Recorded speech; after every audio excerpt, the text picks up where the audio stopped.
Olá, boa noite. Boa noite a todos que estão entrando. A gente está iniciando mais uma live, mais uma vez ao vivo aqui nesse canal da Step U no Instagram, em que toda semana a gente convida um executivo, um profissional de mercado, com o objetivo de bater um papo, falar sobre temas da atualidade, temas que estão aí pipocando nas redes sociais e que são inerentes à carreira, à profissão de todos nós. Mais uma vez, também aproveito para convidar a todos para escutar o nosso podcast. A gente tem um podcast novo no ar, podcast em que Lorena Lacerda conversa com Marcelo Biasoli, falando sobre inovação e oportunidades no contexto da pandemia. Hoje eu vou conversar com Orlando Ferreira, que além de um executivo de sucesso, um executivo de carreira, é também o meu sócio aqui na Step U. Orlando passou por grandes empresas da área de educação, como o Grupo Croton, o Grupo Estácio, Uniaselv, além de ser um empreendedor nato e um apaixonado também por futebol americano. É o fundador do Arsenal de Cuiabá. Então o Orlando já está entrando aqui, vou liberar a entrada dele para nós podermos começar.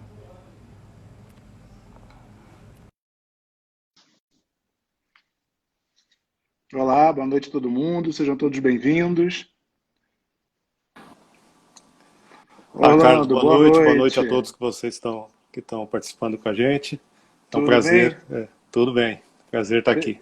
Legal. Seja bem-vindo mais uma vez. Estava comentando aqui com todo mundo que, além do executivo de carreira, você também é um apaixonado por futebol americano e fundou até um time de Cuiabá, né? O Arsenal de Cuiabá.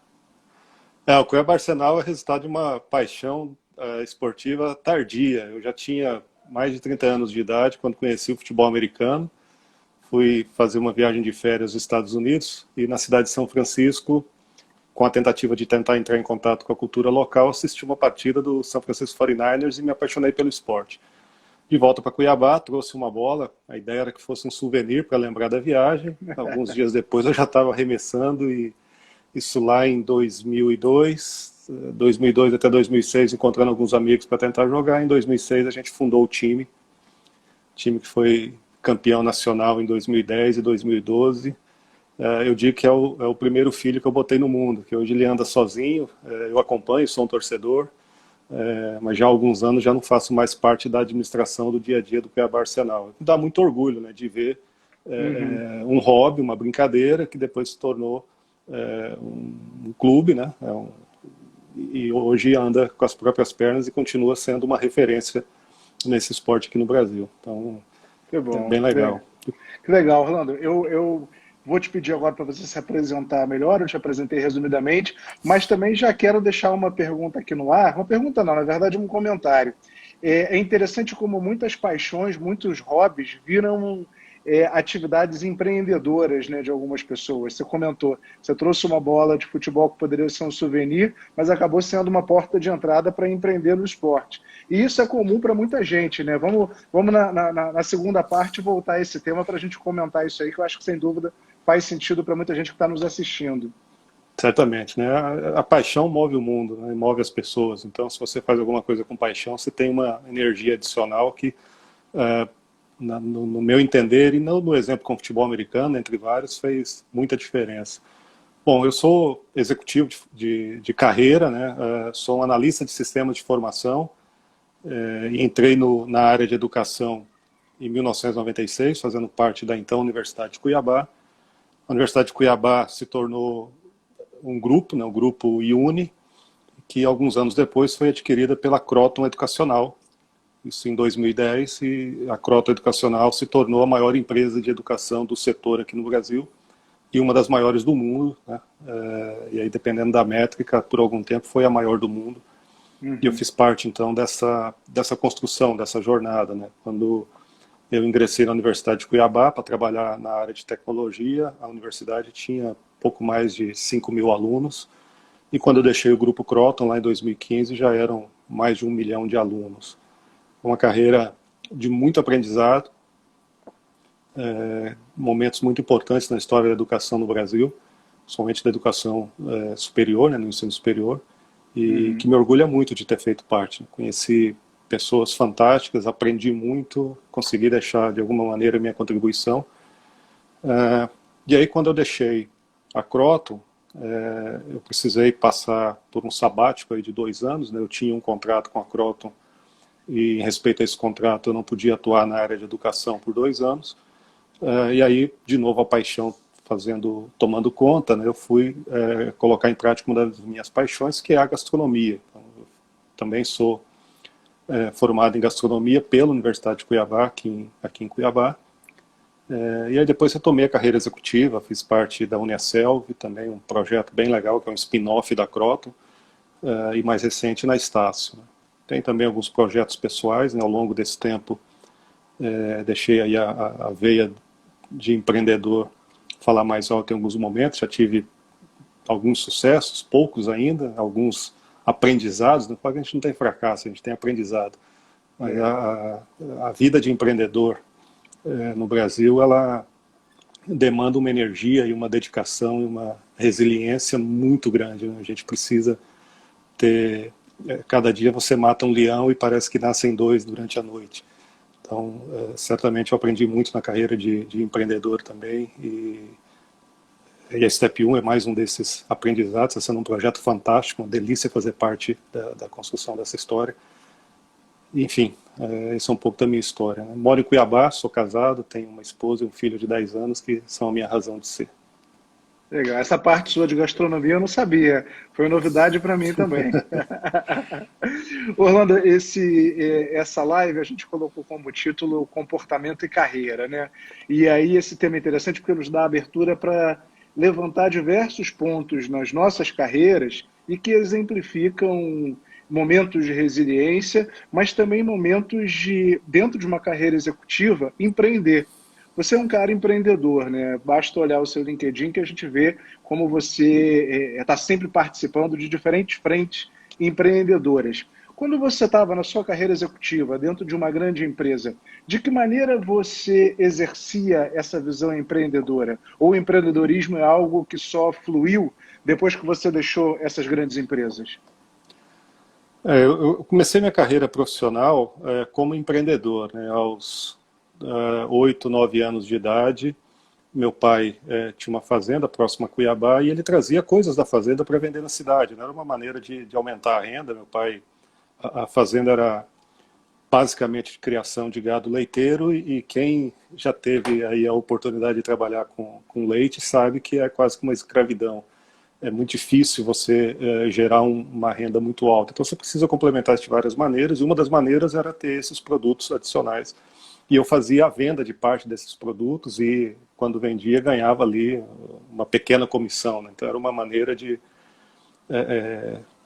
experimentar. Né? Então aprendi sobre venda, aprendi a bater na porta das pessoas oferecendo queijo, aprendi a negociar, aprendi a tomar calote, a cobrar, enfim.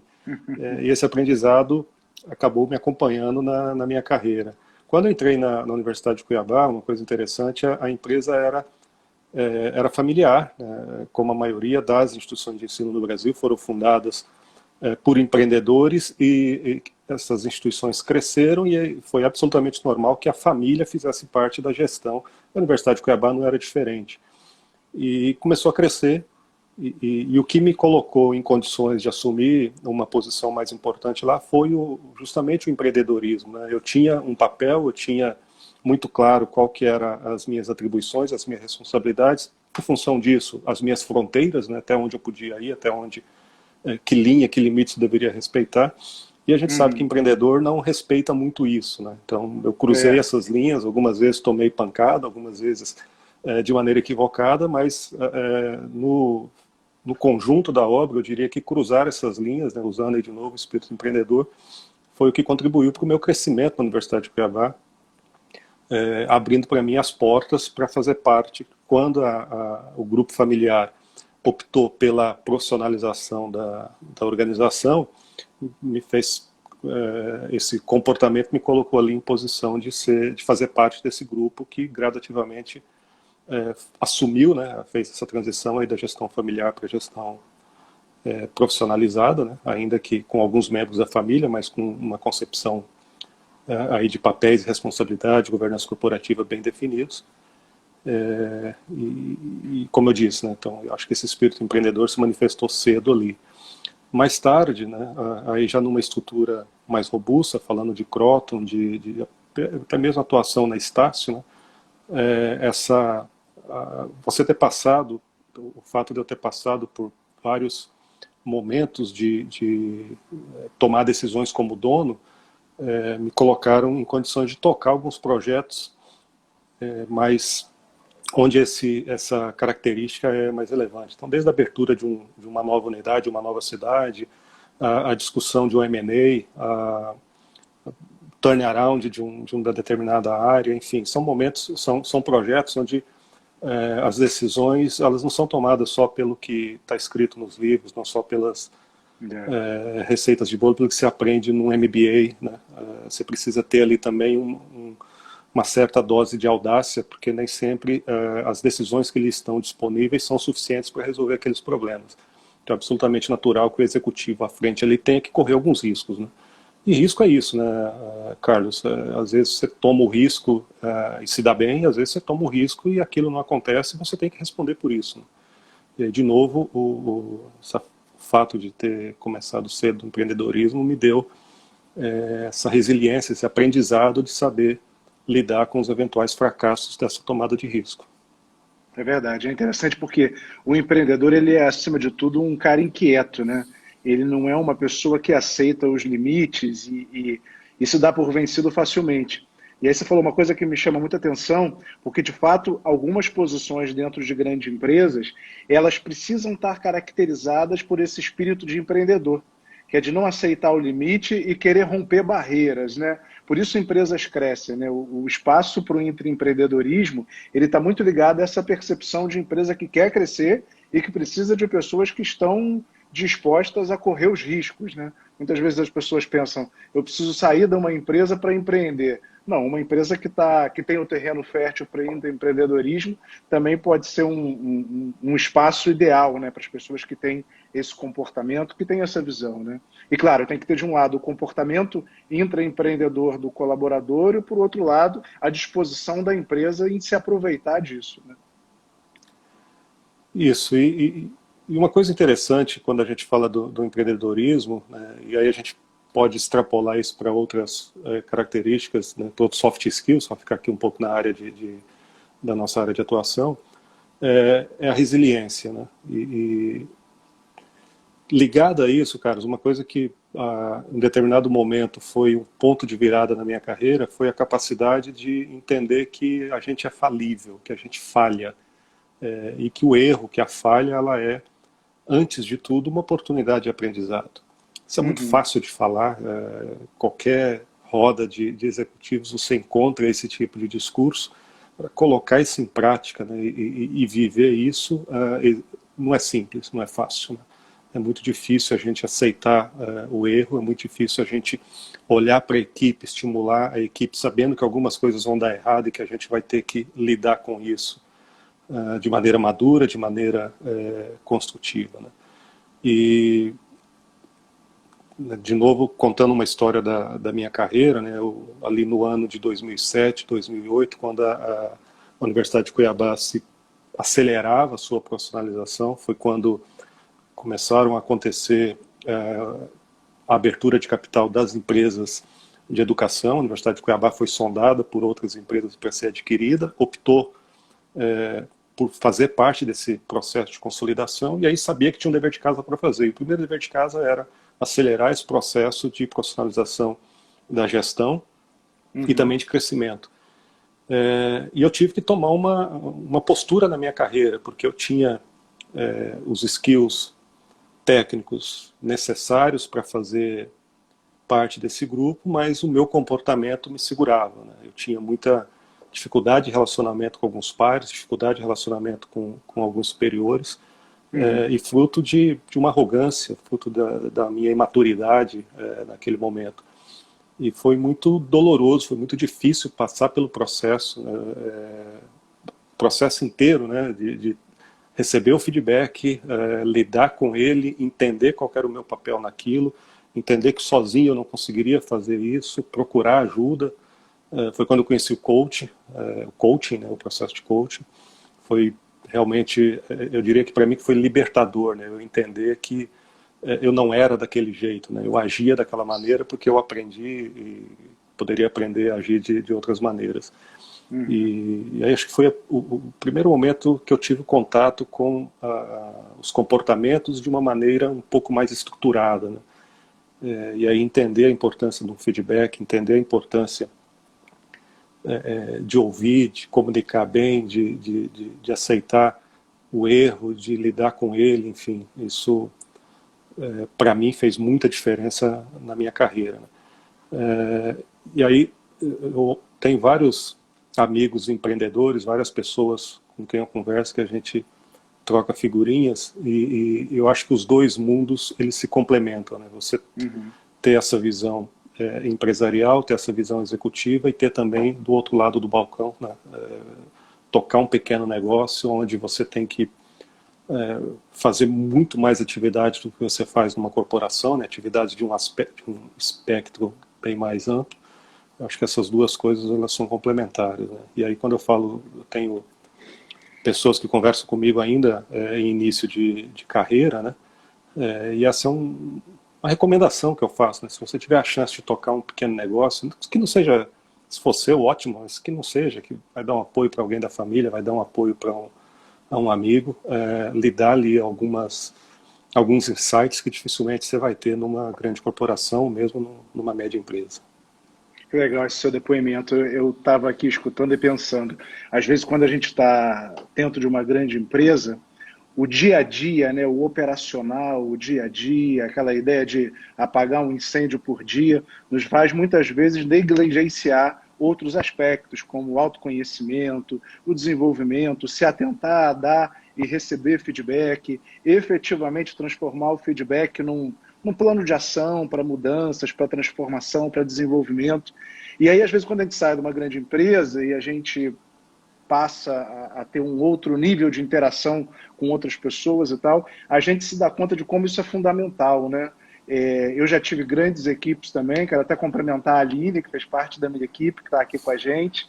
E hoje em dia eu fico pensando sobre isso, né? Até que ponto eu não pequei em não me desenvolver mais para ser um líder melhor. E olha que muitas vezes eu fui elogiado pelos meus liderados, mas a gente sempre tem oportunidade de aprender, né? Sempre tem oportunidade de crescer. Essa sua última frase me lembra uma passagem que foi para mim fundamental, naquilo que eu contei há pouco, lá do ano de 2007, 2008. Né? Eu tinha recebido um feedback muito duro de um líder fantástico que eu tive, o Dr. Abrão. Quem é de Cuiabá, quem atua na área de educação sabe de quem eu estou falando. E eu estava muito incomodado com aquilo, né? Até um pouco com raiva, porque na minha primeira leitura, aquilo não era culpa minha, né? Aquilo era culpa dos outros, né? E eu fui almoçar na casa da minha sogra, e quando estava lá esperando o almoço, o jornal Hoje, uma entrevista com Cora Coralina, desculpe, Zélia Gattai, esposa de Jorge Amado. Sim, sim. Zélia Gattai, e a determinado momento a repórter pergunta a ela do que ela, naquela idade, o que ela gostava. Então ela fala, olha, minha filha, o que me tira da cama todo dia é aprender coisas novas. E aquilo bateu muito forte, porque eu estava olhando ali com uma pessoa, se tem uma definição de sucesso, a gente pode dizer que Zélia Gattai é uma pessoa de sucesso, né? Nos 80 e tantos anos que ela tinha na ocasião, e ainda falando que acordava para aprender e que isso era o grande barato da vida dela. E eu estava ali achando que sabia de tudo e querendo ensinar as outras pessoas com um pouco mais de 30 anos, né? Então isso foi um ponto muito importante para mim. E aí, ligando com o que você falou, né, da gente ter um tempo para isso, uma coisa que eu aprendi cedo na área operacional, né, nas atividades do dia a dia, é que a operação, de qualquer que seja, de qualquer coisa que seja, até da sua vida pessoal, ela tem a capacidade de ocupar todo o tempo que você dedica a ela. Então, se você reserva 10 horas para resolver problemas, você vai ter problema pelas 10 horas. Por outro lado, se você reserva 4 horas, você vai conseguir resolver esses problemas em 4 horas. Você, às vezes, de maneira até inconsciente, você consegue, assume uma priorização, você só tem 4 horas, então eu vou deixar de lado isso aqui, no final do dia você consegue fazer, até produzir mais. Então, um comportamento, falando de comportamento, falando de como é que a gente aplica isso, como é que eu apliquei isso na prática, né? Eu sempre reservei na minha agenda, fiz a programação semanal da minha agenda e reservo na minha agenda um tempo para lidar com a minha equipe. Então, todas as pessoas com quem eu lido diretamente têm ali pelo menos uma hora na minha agenda semanal, que é para a gente tratar do desenvolvimento daquela pessoa. É óbvio que quando você faz uma reunião com uma pessoa da sua equipe, vão surgir assuntos do trabalho, né? Mas eu tenho ali o espaço de uma hora, né? Então a gente tenta matar esses assuntos ali em 10 minutos, 15 minutos, e sobra ali aquele restante de tempo que às vezes é um bate-papo ali de 5 minutos, 10 minutos, às vezes só uma hora, acaba virando 2, 3 horas, né? Você toca ali num ponto sensível e a pessoa acaba aproveitando aquele momento para externar o que está sentindo, externar o que está pensando. Mas enfim, foram assim, eu tenho vários momentos muito legais, muito bacanas na minha história, com essa uma hora por semana para cada pessoa da minha equipe, né? E de novo, né, lembrando de Zé Legatai, como a gente aprende fazendo isso, como a gente aprende, porque você conversar com as pessoas, você ouvir as pessoas de verdade, né, elas trazem alguns pontos de vista que você fica, poxa, não tinha pensado nisso, né? E muitas vezes aquilo te dá uma visão diferente, uma outra abordagem, e você consegue sair de um problema, de uma enrascada ali por um insight. É verdade, é verdade. Ouvir de verdade, né? A escuta ativa, a famosa escuta ativa. Ouvir e realmente levar aquilo em consideração, refletir sobre isso. Como isso é importante. Até, deixa eu comentar rapidamente aqui a pergunta do João Rodrigo. Sim, João, vai ficar gravado depois lá no nosso IGTV, no perfil da Step U. Quero agradecer também todos os comentários que as pessoas estão colocando aqui. Uma chuva de elogios à atuação do Orlando como gestor. Orlando, olha, que legal, cara. Nosso querido Calil, lá de Belém, entrou aqui também, Calil. Quanto tempo, meu amigo, que saudade. Quero agradecer a todo mundo. A Claudinha aqui, Cláudia Lisboa, está perguntando qual foi o grande aprendizado, o aprendizado mais significativo que você teve. Você já falou do feedback, a importância do feedback na sua carreira. Não sei se tem outro aprendizado também que você gostaria de registrar.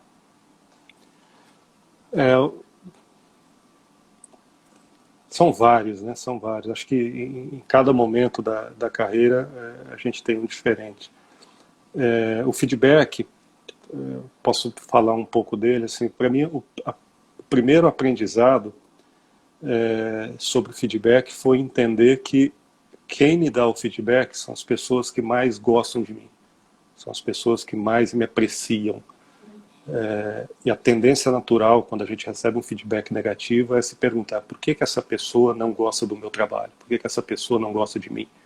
Na verdade, é exatamente o oposto. Quem só te dá tapinha nas costas, quem só te elogia, quem só levanta a tua bola, é uma pessoa que não quer gastar energia, não quer gastar tempo com você. Então ela trata você da melhor maneira possível para que você a atenda e saia da frente, né? Claro, eu estou simplificando muito aqui, mas na prática é isso que a gente vê acontecendo. Então, esse foi o primeiro aprendizado, né? E legal, Carlos, que demora para a ficha cair, né? A gente luta contra isso, a gente bate de frente, a gente enfrenta essas pessoas, a gente tenta convencer de que aquele feedback não é correto, não é adequado. Agora, no momento que a ficha cai, que você se abre de verdade, é transformador, né? Esse momento para mim foi lá em 2007. E aí o segundo aprendizado, esse foi mais tardio na minha carreira, foi quando eu me capacitei a dar feedbacks de verdade.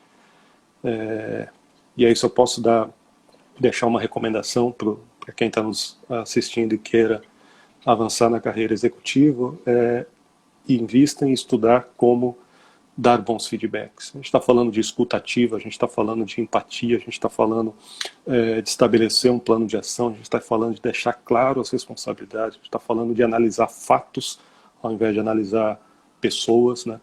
E parece simples e não é, né? Então, e quando você, para mim, quando eu aprendi a estrutura correta do feedback, aprendi como é que ele deve ser construído, aprendi, por exemplo, a importância do feedback positivo. No momento de você ver um comportamento que você quer, que é importante que a pessoa continue naquela linha, e você vê que há um esforço daquilo, você dá um feedback positivo. Aquilo é uma energia inestimável, comemorar, né? reconhecer as pessoas, né? Comemorar junto. Isso é uma coisa também que eu aprendi com grandes líderes que eu tive. A importância de reconhecer o o feito, o positivo. É, isso é fantástico, ajuda muito, dá muita energia, né? E tem uma pequena armadilha nisso, né? As nossas corporações que seguem o modelo de gestão por resultado, eu diria que a maioria absoluta das corporações brasileiras trabalham com esse modelo. Você tem um feedback muito orientado às metas, muito orientado aos resultados. Isso tem que acontecer, óbvio, a empresa, ela existe para atingir um resultado, ela existe para remunerar seus acionistas, né? Tem esse papel, né? E isso nunca vai deixar de ser. A armadilha é esse feedback e esse aprendizado, tanto positivo quanto negativo, se focar apenas nos resultados. Resultados são importantes, mas eles são consequências de comportamentos, né? Então eles podem ser melhorados ou a gente pode deixar alguma coisa na mesa em função dos comportamentos. De novo, eu acho muito importante que exista, de alguma maneira, esse balanço, né? Olha, resultados, a gente já viu aí várias situações de resultados bons, comportamentos ruins, e o líder se pergunta, poxa, mas o cara bateu todas as metas, eu vou ter que dar um feedback negativo para ele? E já vi pessoas se escondendo disso. Não, o cara tem as metas, bateu as metas, tá tudo bem, faz aí teu PDI só para a gente mandar lá para o RH, mas tá tranquilo, tá tranquilo. E aí alguns ciclos depois, essas metas despencam e você vai olhar, justamente a falta dessa atenção aí com os comportamentos, né? Orlando, falando sobre feedback, a Aline está perguntando o seguinte: você acha que o feedback ele deve ser um registro diário ou melhor deixar para algum momento específico? E também a pergunta da Cláudia depois, se você tem algum líder que te inspirou. O feedback, quanto mais cedo, melhor, né? Quanto mais próximo do fato que motivou o feedback, melhor. E aí, de novo, outra armadilha corporativa, né? A revisão de performance semestral ou revisão de performance anual. Eu já vi líderes, pessoas da minha equipe, que quando eu perguntava como é que ele lidava com a gestão da equipe, ele orgulhosamente me abria o caderno e mostrava. Então eu anoto aqui todos os pontos para na hora que eu for dar um feedback, eu dar um feedback de maneira estruturada. Falei, mas quanto tempo depois do fato? Às vezes 6 meses depois. Falei, então você viu o fato, viu o comportamento, esperou 6 meses. Então você teve mais 6 meses lidando com aquela pessoa na equipe sem que ela saiba que aquele comportamento é prejudicial. Então, o melhor momento de dar o feedback é na hora do fato, né? O segundo melhor momento é agora. Então, veja bem, eu não estou aqui dizendo que essa revisão de performance anual estruturada ela não deve acontecer. Não, eu sou da teoria do e não do ou, né? Então, você precisa dar o feedback tão logo o fato aconteça e, num determinado período, fazer uma revisão aí mais estruturada, falando de objetivos de carreira, falando de rumos, eventualmente tem um plano maior, né? A pessoa está se desenvolvendo, é um gerente está se desenvolvendo para diretoria, ou é um analista está se desenvolvendo para coordenador, enfim, você tem uma estrutura maior ali abraçando aquilo, né? Falando em líderes que me inspiraram, tenho alguns líderes, um eu já citei aqui nominalmente, que é o Dr. Abrão Sebe. Trabalhei com ele na Unic, na Universidade de Cuiabá, e me ensinou muito de comportamento, né? E um outro líder que é um destaque no mercado da educação, que é o Rodrigo Galindo, o presidente da Cogna, né? A antiga Croton Educacional, que é uma pessoa que o que eu mais admiro nele é o espírito empreendedor.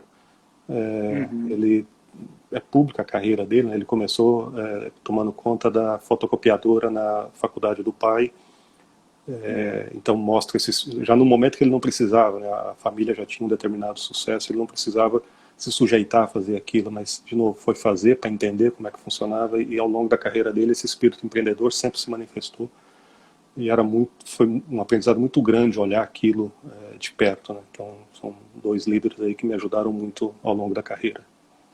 Legal. Falando sobre o comportamento e sobre líderes inspiradores, isso me lembra uma certa preocupação que cai no colo de quem está liderando, que é a necessidade de ser uma referência. Eu vejo que há líderes que estão sempre preocupados em manter uma postura autopoliciada por conta de ser uma referência para a sua equipe. E a Cláudia perguntou se você tinha um líder inspirador, e eu vou pedir licença aqui também para contar rapidamente um dos líderes que eu tive. Eu tive alguns gestores ao longo da minha carreira executiva, mas eu tive um especialmente que sempre me chamou muito a atenção e que sempre foi um espelho para o que eu gostaria de ser como líder. Esse líder que eu tive, que é o Higino, que foi vice-presidente da Estácio também, o Higino ele tinha duas características dele que me chamavam a atenção e que se traduziam em duas frases. A primeira frase dele era o seguinte: cerque-se de pessoas mais inteligentes do que você. Toda vez que ele dizia isso, eu percebi aquilo de duas maneiras. Primeiro, era um elogio a nós que estávamos ao redor dele, mas era também um ensinamento para que a gente reproduzisse isso para as demais pessoas que nós tínhamos em equipe. Nós éramos uma equipe comprida, longa, né? E a segunda frase dele, que a gente já até comentou aqui, é essa necessidade de sempre reconhecer. Ele sempre me disse isso: Carlos, reconheça o seu time, dê a palavra para o seu time, permita que eles falem, porque o sucesso deles é o seu sucesso como líder.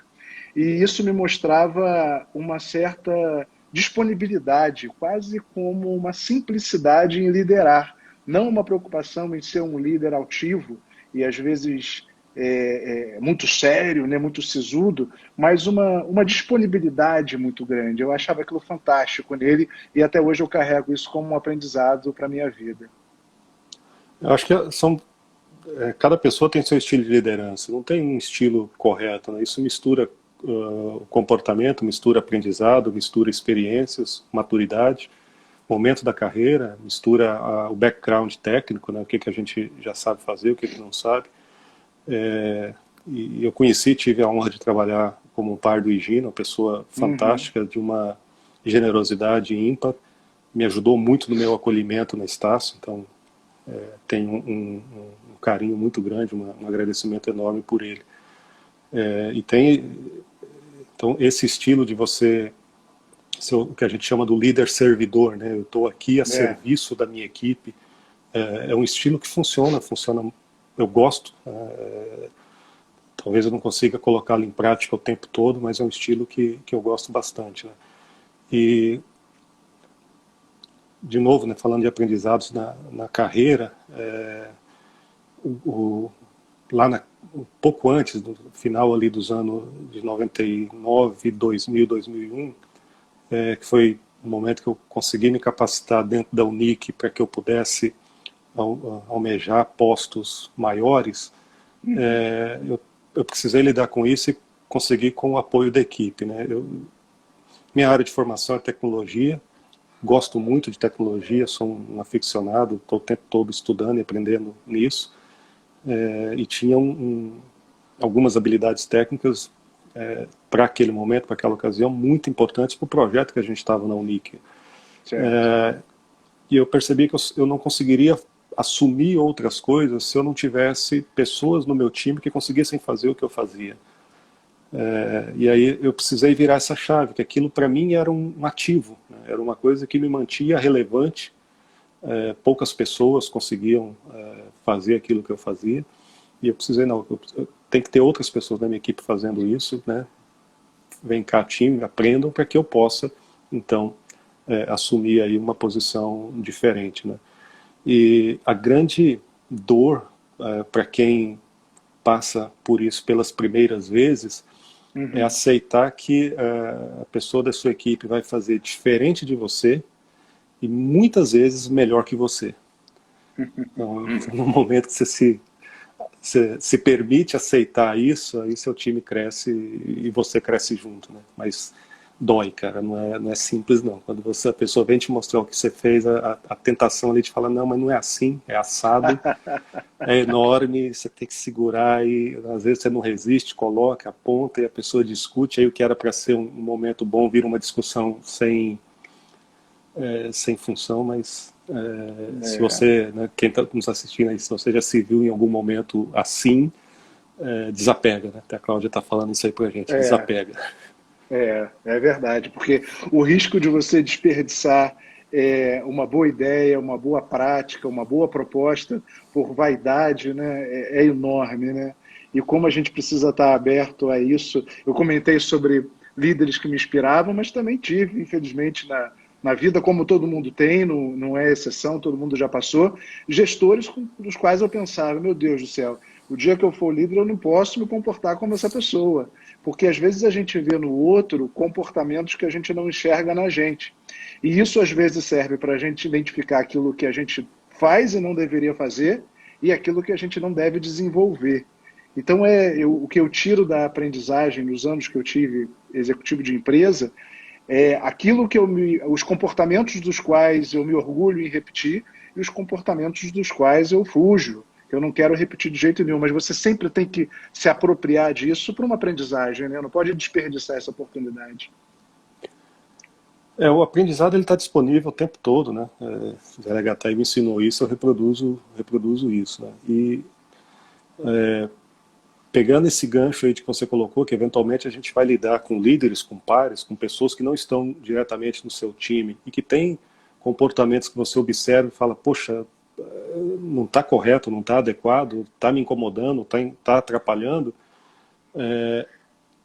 está aí duas oportunidades, né? A primeira é de você olhar aquele comportamento e tomar o cuidado para não reproduzir, e a segunda é de você praticar o feedback. Você dar feedback para a tua equipe é muito fácil, você dar feedback para um par é muito mais trabalhoso, muito mais desafiador. Agora, você dar um feedback para seu líder, cara, é tipo enfrentar o chefão lá no videogame, né? Mas quando você consegue fazer isso, o aprendizado que você tira disso, você vai ter que correr risco, você vai ter que se preparar para isso, porque seu chefe, seu líder pode ter diversas reações, você vai ter que ensaiar e você vai ter que estudar muito, né? Então, no pior cenário, você vai tomar um passa fora, mas você aprendeu, você ter se colocado aí naquela posição te fez um profissional maior, né? E eu já tive a sorte, né, o presente de receber feedbacks de liderados, cara, são os melhores, porque você percebe ali a coragem que a pessoa teve de se expor para fazer com que você seja um líder melhor. E são pessoas que têm um relacionamento, passam muito mais tempo com você.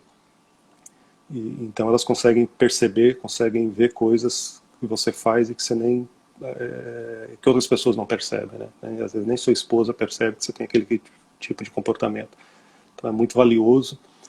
E eu diria Joyce que está até falando aqui que é muito arriscado, que ela teve e não foi muito positivo. Realmente é arriscado, né? Não tem como sim, fugir disso.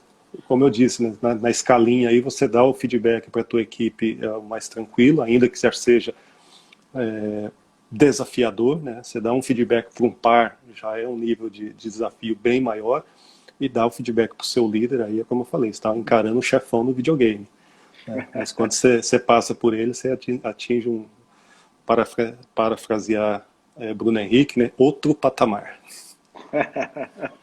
Orlando, eu queria também te perguntar o seguinte: a gente convive, né? O Orlando é meu sócio, como eu comentei, então a gente, claro, tem um nível de convivência grande. E eu sei que você é um cara tímido no dia a dia.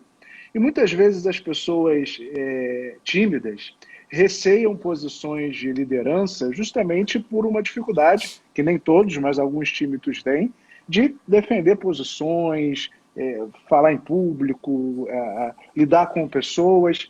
Isso para você foi uma questão que também o coach, também o autoconhecimento te ajudou? Ou você consegue separar as coisas na hora da atuação profissional? Timidez é uma característica pessoal, né? Eu sou tímido, sempre aprendi no coach que a gente não é, né? Que a gente tem comportamentos, mas eu me atrevo a dizer que eu sou tímido por natureza, né? Se eu puder ficar calado e só assistir, eu sempre vou escolher fazer isso. Então eu precisei ir desenvolvendo essa capacidade de me manifestar, de me comunicar, de me expor, de me colocar. Consigo fazer, gosto de fazer, já quer me ver feliz é me colocar numa sala de aula, né? E aí, de novo, a educação teve um papel, ter atuado com a educação teve um papel fundamental para mim, porque eu comecei minha carreira, na verdade, numa empresa da minha família, né? Meu tio era sócio de uma empresa de transporte aqui no Mato Grosso, eu entrei lá com 13 anos, galguei várias posições lá dentro, e era uma empresa que a gente chegou a ter mais de 1.000 funcionários e a gente tinha 3 pessoas com curso superior na empresa. A gente tinha o diretor da empresa, que era meu primo, que era formado em administração da empresa, a mãe dele, que era diretora financeira, que era formada em pedagogia, porque conseguiu estudar quando mais jovem, e né, não tinha a ver com a área de atuação, e o contador, porque o porte da empresa exigia um contador formado. Né, e a gente se revoltava de ter que contratar um contador formado. Né, que lei era aquela? Né? Então, essa foi a minha formação. Eu comecei faculdade e larguei e demorei para terminar porque eu não achava que a educação formal não era relevante. Eu tinha construído uma carreira de sucesso, né, até aquele momento, ali com meus 24, até os 26 anos, sem precisar da educação formal. E aí eu sou convidado para trabalhar numa universidade, né, numa instituição, numa empresa que fazia da educação formal o seu modo de vida. Uhum. Eu me lembro até hoje de quando o meu chefe pediu o meu diploma e eu falei, não, eu não tenho diploma. E foi um choque, né? Assim, como? Nessa posição que você está aqui tem que ter diploma. Eu falei, não tem diploma. Não tem. Ele foi muito generoso comigo e me permitiu, então, terminar o curso de ciência da computação ali na própria universidade.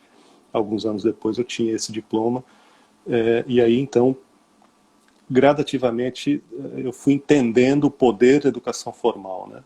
Alguns anos depois, né, eu tive, de novo, a sorte de assumir como professor uma turma, né, e acho que foi o maior presente que eu tive na área educacional. Foi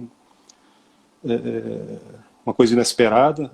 A Universidade de Cuiabá adquiriu uma faculdade em Várzea Grande, que é o município vizinho. Uhum. A gente assumiu e chegamos lá, percebemos que faltavam professores, o semestre já estava em curso.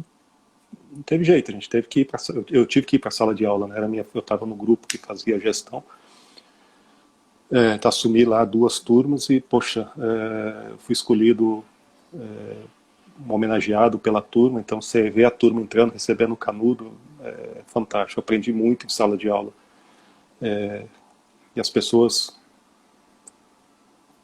Por que eu comecei a falar disso e está acabando me estendendo na história, é uma história que eu gosto, mas assim, talvez tenha sido a maneira que eu encontrei de lidar com a minha timidez e ir para a sala de aula. É interessante, né? A atividade docente faz a gente, se por um lado você se expõe muito em sala de aula, por um outro lado é um momento mágico, né? A sala de aula, eu também tive essa oportunidade de dar aula durante muitos anos, alguns na graduação, muitos na pós-graduação, e o professor, ele é muito observado, né? Eu lembro muito de pensar sobre isso. Você fica, às vezes, 1, 2 horas de frente para uma turma e você está sendo constantemente observado.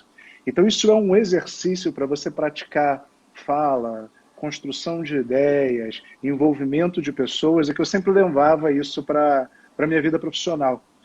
Uma ideia que eu sempre tive, eu sempre busquei colocar em prática, era o seguinte: eu jamais empurraria a goela abaixo de um liderado meu uma determinada ordem. Eu fazia questão de explicar o porquê daquilo dali. Isso é uma coisa que eu aprendi em sala de aula. Foi em sala de aula que eu aprendi o seguinte: se o aluno não entender o porquê daquilo dali, ele não vai aplicar. E ele vai aplicar quando ele entender o porquê e entender a razão, né, as consequências daquela aplicação. E isso é uma coisa que eu levei para a minha vida profissional. Eu preciso explicar para o meu liderado, eu preciso explicar para aquela pessoa que trabalha comigo o porquê daquilo dali. Se ela não entende, pode ser um erro meu, né? Eu preciso de alguma maneira fazer com que ela entenda para ela poder atuar e eventualmente aplicar uma estratégia, enfim, alguma coisa que a gente esteja empreendendo, né? É o líder coach, né? Acho que você, essa palavrinha coach aí, ela se aplica a vários momentos, né? Vários comportamentos, né? E se você quer ter uma equipe de alta performance, se a sua equipe, você precisa garantir que a sua equipe sabe o que está fazendo, e principalmente sabe por que está fazendo aquilo, né? Certamente essa equipe vai lhe interromper muito menos e vai produzir muito mais, vai tomar decisões muito mais acertadas. É óbvio que isso não vem sem preço, vem com risco. Uma equipe mais solta, o gestor dessa equipe corre mais risco, até porque a recompensa acaba sendo maior aí em maior produtividade. E é um comportamento que começa com o líder. No momento que o líder permite que a equipe corra riscos, ele tem que, de alguma maneira, mitigar esses riscos, né? E isso que você falou de ensinar, de explicar, de contextualizar exatamente a razão, né, o contexto, e não deixa de ser aí o empoderamento da sua equipe, né? Quando você É faz verdade. isso, a equipe se apropria e sai da frente, né, cara? A Lorena Pessoal está até boa. lembrando aqui como muitos gestores, né, muitas empresas usam essa frase, né? É o que a empresa quer, tem que fazer porque a empresa quer. E toda vez que eu escutava isso, felizmente escutei isso poucas vezes de gestores que tive, me lembrava muito um aluno de sala de aula que pergunta por que estudar e o professor responde, porque cai no vestibular. Ou seja, não há uma razão que o envolva na realização daquilo dali, né? Mas uma vontade superior que desce e parece que tem que justificar todos os atos, né? Então essa ideia de uma liderança coach, ela me atrai muito porque ela permite envolver, e a pessoa engajada, ela entrega muito mais, né? O engajamento da equipe faz com que ela entregue muito mais, né? É, eu vou buscar um ponto, um contraponto nisso no futebol americano, né? O futebol americano é uma paixão pessoal, e um esporte que eu apliquei e aprendi lá muito do que depois eu colocava em prática como executivo, como professor, enfim. É um esporte que tem uma estratégia muito grande e precisa, principalmente no contexto que a gente tinha, né, da equipe, que era uma equipe amadora, sem fins lucrativos, e que as pessoas, na prática, tinham que pagar para jogar. Você Uhum. tinha ali 40, 50 pessoas que viajavam com o time, pagando para estar naquela viagem, e você só podia colocar 11 em campo em cada momento. Então você imagina o tanto de conflito que É, o treinador tinha que lidar com aquilo, né? Então tem um determinado momento que você, como líder, tem que ter a responsabilidade de fazer a escolha, de tomar a decisão, de comunicar a decisão e de eventualmente dizer que dentro das alternativas possíveis você escolheu essa decisão. Porque nem sempre você tem a decisão correta. Nem sempre você vai convencer todas as pessoas da sua equipe por que você está tomando aquela decisão. E aí o líder, ele tem que reconhecer esses momentos, tem que saber que tem hora que ele tem que realmente puxar o gatilho. De novo, é a é questão verdade. do E, né? Não é ou. Não é ou você discute tudo com a equipe, explica tudo, ou você toma todas as decisões sozinho. Não, acho que é E, né? Tem momento que você consegue discutir, convencer, explicar, ser convencido, já acontece, é normal acontecer. E tem hora que não, que você tem que tomar a decisão, né? Você está ali no calor geralmente em momentos de crise, não Uhum. dá tempo de você ficar discutindo e chegar a consensos, né? Claro, você tem que buscar informação, tem que abrir, mas chega uma hora que você tem que tomar a decisão e tem que seguir em frente. É E verdade, é isso foi uma coisa verdade. que né, fechando, que é uma coisa que o futebol americano me ensinou.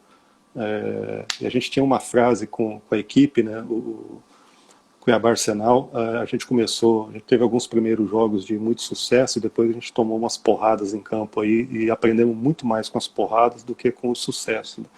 E sempre depois das derrotas, né, eu buscava essa frase, quem me conhece do futebol americano vai lembrar que eu dizia o seguinte, olha, quando a gente vence, a gente lê uma página, quando a gente perde, a gente lê o livro inteiro, né? Então, as derrotas ensinam muito mais do que as vitórias, né? E os fracassos, né, levando isso para a vida corporativa, ensinam muito mais do que ser uma meta batida, né? Uma meta não entregue te Excelente. ensina muito mais do que uma meta que você entregou. Sem dúvida alguma. Coincidentemente, o Bruno está até comentando aqui que conhece a sua liderança justamente no âmbito do esporte, do futebol americano. E a O Bruno Lorena está foi um grande perguntando parceiro aqui, aí. e como é que a gente lida com aquelas pessoas na equipe que não... É, a Lorena está perguntando aqui, como é que dentro desse espírito do líder coach, como é que a gente lida com pessoas dentro da equipe que não aceitam críticas, né? Pessoas que são, às vezes, avessas ao feedback e que entendem que só o seu ponto de vista são os corretos, né? Como é que você enxerga isso aí? Eu já tive pessoas muito difíceis na equipe e eu fui mudando ao longo do tempo a maneira de lidar com isso, né? Fui amadurecendo, né? Ah, eu diria que a maneira mais que eu uso hoje com essas pessoas mais difíceis é ouvi-las.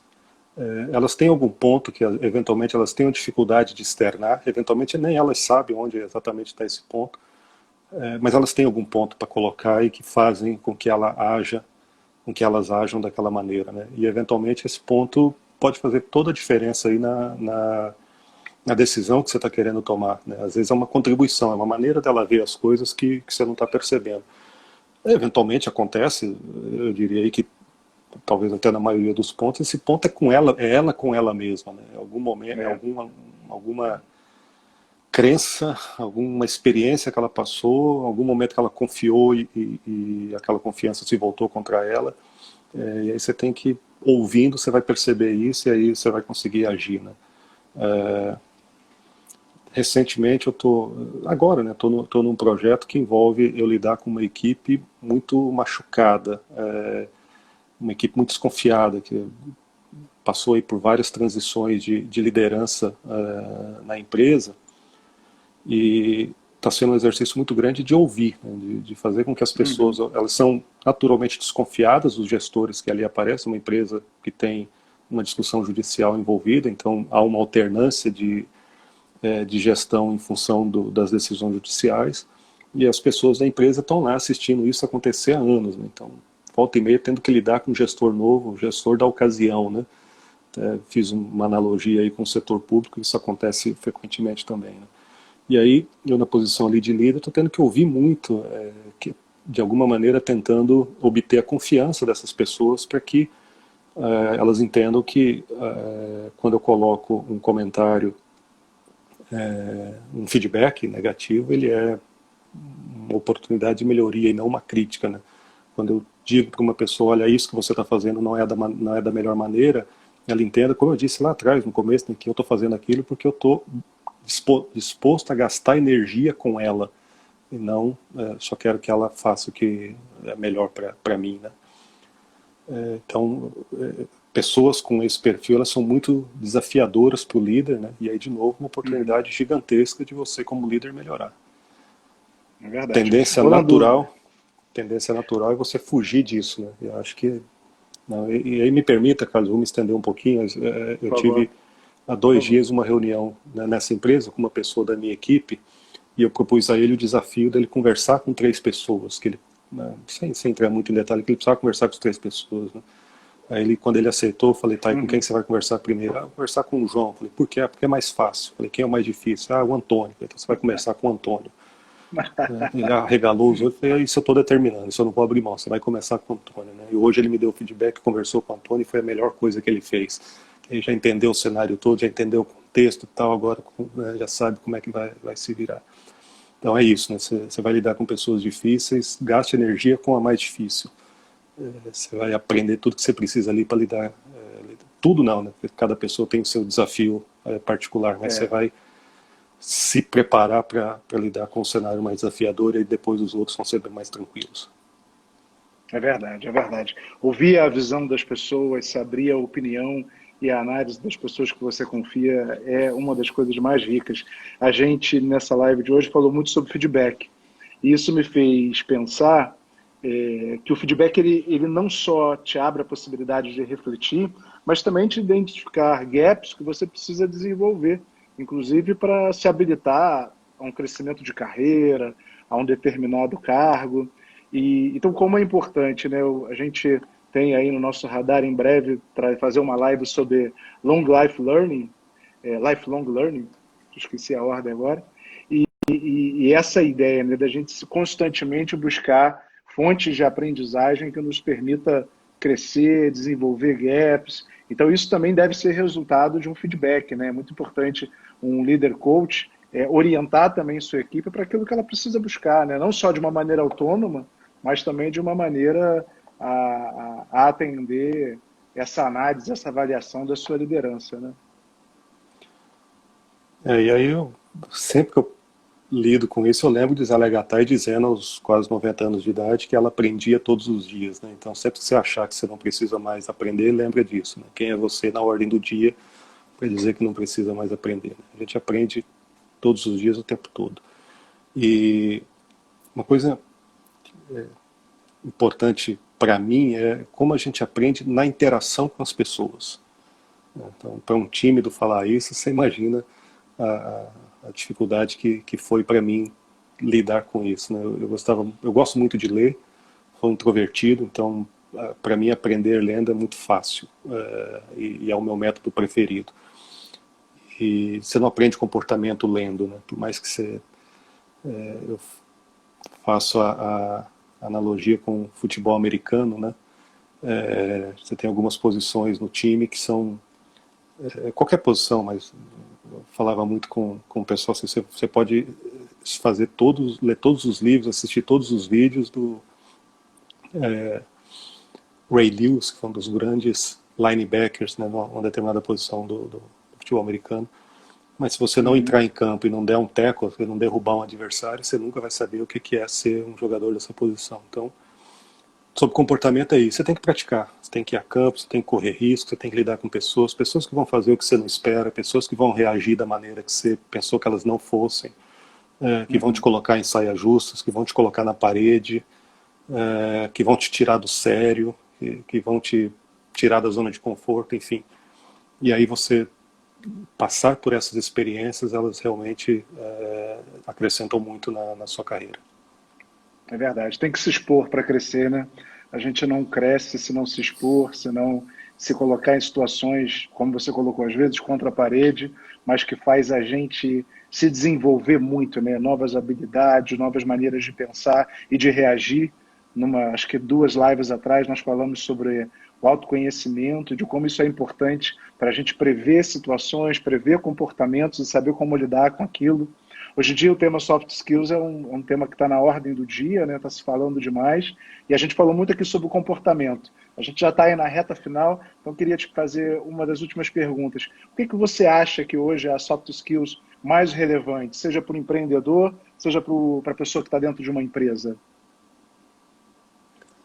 Eu diria que é o autoconhecimento, né? Você saber o que você consegue fazer bem e o que você não consegue fazer. Porque se você consegue se perceber, quase que automaticamente você tem a capacidade também de perceber o outro.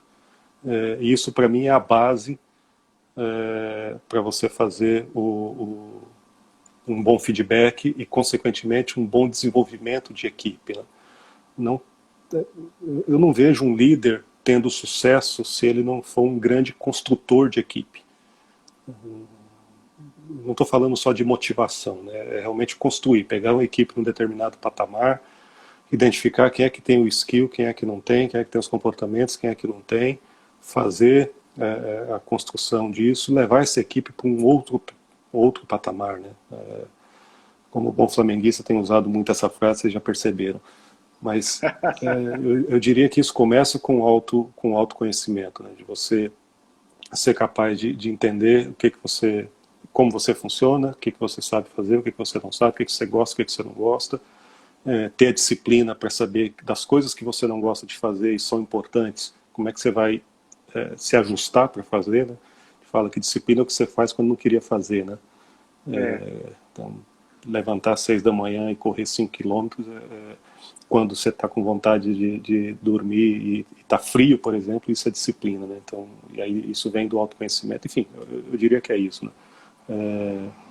A gente pode colocar isso aí numa caixinha maior, chamar isso de inteligência emocional, mas o meu ponto aqui olha para si primeiro, né? Você quer conhecer alguém, olha primeiro para o espelho, né?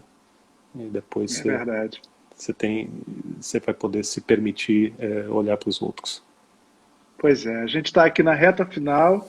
Hoje eu consegui configurar para aparecer o reloginho aqui para eu não ser pego de surpresa, porque antes eu não visualizava esse reloginho, hoje eu mexi aqui. Então, Orlando, quero te agradecer demais, agradecer a participação de todos aqui. Lembrar para todo mundo, quem quer saber mais sobre feedback, que foi um dos temas que a gente mais falou aqui, tem conteúdo gratuito no site da StepU, www.stepu.com.br, tem artigos nossos lá, tem os podcasts também, onde, entre outros temas, a gente também desenvolve o tema de feedback, e hoje já está no ar um novo podcast em que a Lorena conversou com o Marcelo Biasoli, falando sobre a inovação e como a inovação pode abrir espaço para a gente enfrentar os desafios e as oportunidades aí no contexto atual. Então, Orlando, mais uma vez, muito obrigado e vou passar a palavra para você finalizar. Obrigado a todo mundo que está aí fazendo os comentários, que participaram da live. É um prazer rever várias pessoas aqui, várias pessoas que me ensinaram muito aí na minha carreira, muito legal. E para a gente refletir, né? Sempre que a gente acha que já viu de tudo, né? Quem é que imaginava que a gente já está vivendo o que a gente vive hoje, né? Então, o que é que o futuro